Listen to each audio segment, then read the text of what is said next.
Եղանակային պայմանների պատճառով Գյումրու թենիսի մարզադպրոցի սաներն օրեր առաջ են վերսկսել բաց մարզումները։ Ձմռան ամիսներին մարզվել են մարզատահալիչներում և հիմնականում շեշտը դրել են ֆիզիկական պատրաստվածությունը բարելավելու վրա։ Առջևում նոր մրցաշրջանն է, օրացույցը կազմված է, նշում են մարզիչները և ընդգծում, տարին հագեցած կլինի տարբեր մրցաշարերով։ Ի դեպ, թենիսի Հայաստանի առաջնությունն այս տարի ևս կընդունի Գյումրին։ Հիշեցնենք, որ անցած տարի երկար ընդմիջումից հետո առաջնությունը կայացավ Հանրապետության երկրորդ քաղաքում։ Պայմաններն ու կորտերի որակը լիովին համապատասխանում են Թենիսի ֆեդերացիայի պահանջներին։ Անցած մեկ ամսվա ընթացքում մարզադպրոցի անձնակազմը աշխատանքներ է տարել կորտերը պատրաստելու համար։ Մարզումները ընթանում են բնականոն հունով։ Նպատակասլաց պարապմունքներ անցկացվում այս գալող մրցումներին պատրաստվելու համար, որովհետև դժվար է ծմեր դա միանգամից զալից տեղափոխվել բաց դաշտ, արդեն գնդակների ասկոլկի տարբերությամբ։ Փորձում ենք հնարավորինս չափ մարզվել ամեն օր։ Պատրաստվում ենք Հայաստանի առաջնությանը, Հայաստանի խաղերին։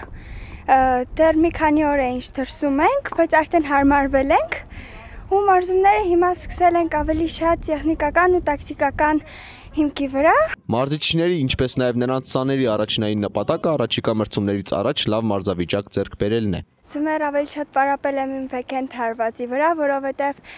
մի փոքր թույլ էր ստացվում իմ մոտ, բայց հիմա արդեն սկսել եմ ավելի լավ հարվածել ու ավելի շատ աշխատել եմ ֆիզիկականի վրա, որովհետև երբ արդեն դուրս ենք գալիս կորտեր, ավելի շատ սկսում ենք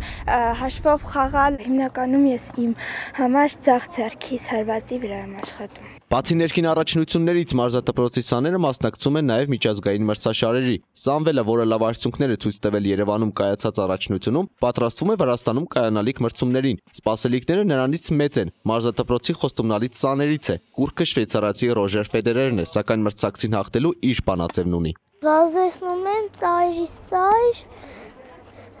երբ նրանք չեն հասնում, կրում են։ Պատրաստվում ենք առաջնությանը, այս տարի ահավոր շատ մրցումներ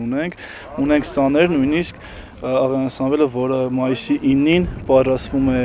Վրաստանում տեղի ունեցող բաց առաջնությանը մասնակցել։ Գյումրեցիները հաճույքով են հաճախում թենիսի, մարզադպրոցում քիչ չեն նաև ազգությամբ ռուս երեխաները։ Հաճախելիության խնդիր մարզադպրոցը չունի։ Մյուս կողմից թենիսը թանկ մարզաձև է և այնքան էլ զարգացած չէ մեր երկրում։ Թերևս միայն ներդրողների և հովանավորների առկայության պարագայում հնարավոր կլինի լուրջ արդյունքներ ակնկալել։ Հակառակ պարագայում ստիպված ենք բավարարվել ներքին հաղթանակներով։ Հապետ Հարությունյան, Խան Հովհաննիսյան, այսօր։